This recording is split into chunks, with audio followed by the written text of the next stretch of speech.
Je pensais vraiment pas tirer encore plus loin sur le touchage de cœur.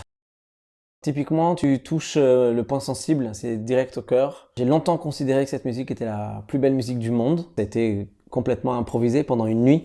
C'est Miles qui a réuni autour de lui quelques musiciens qu'il appréciait à Paris et ils ont enregistré cette BO de manière complètement spontanée.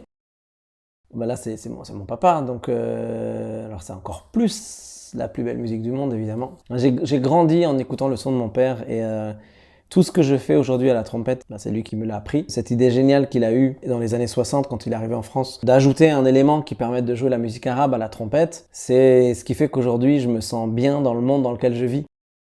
Lassad Essela, c'est un peu l'artiste qui m'a encouragé au tout début à avoir un son qui me ressemble au milieu d'un environnement différent du mien. Et c'est la première qui m'a dit, elle et Vincent Segal, avec qui on avait travaillé avant qu'elle fasse cet album-là, et c'est lui qui m'a présenté, c'est un violoncelliste incroyable, c'est lui qui m'a présenté à Lassad Essela, et tous les deux m'ont dit, mais vas-y Ibrahim, joue qui tu es dans cette musique. C'est grâce à Lassa aujourd'hui que j'estime avoir trouvé quelque chose que je pourrais considérer comme étant mon identité musicale.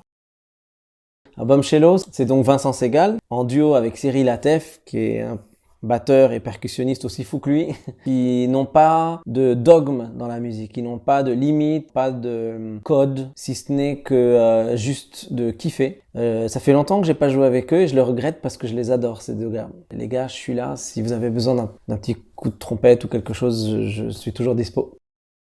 Oxmo Puccino, c'est une des plus belles collaborations que j'ai pu faire. Moi, j'ai toujours écouté du rap que je considère comme étant une sorte de suite logique au jazz. Et pour moi, Oxmo, c'est un jazzman. C'est un jazzman qui rappe et qui écrit du texte comme Coltrane enchaînait des notes.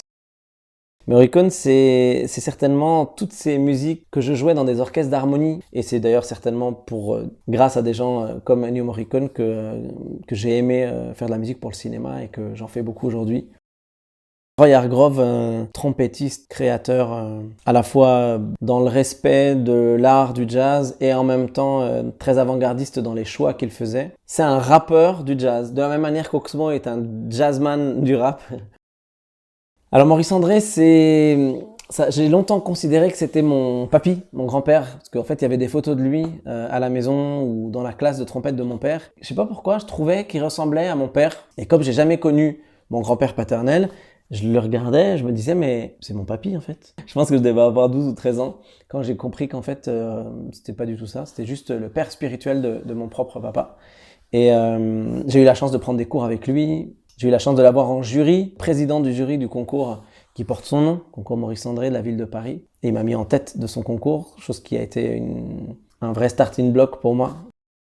C'est à la fois la voix qui soignait les blessures de tous les Libanais pendant la guerre, et en même temps c'est le folklore libanais. Donc c'est d'un côté quelque chose d'extrêmement positif parce qu'elle a plein de chansons qui sont très festives où on danse notamment la danse folklorique libanaise qui s'appelle la dabka. Et en même temps c'est une sorte de cicatrice permanente pour tous les Libanais. Et donc c'est un peu un amour ambivalent, Férouz.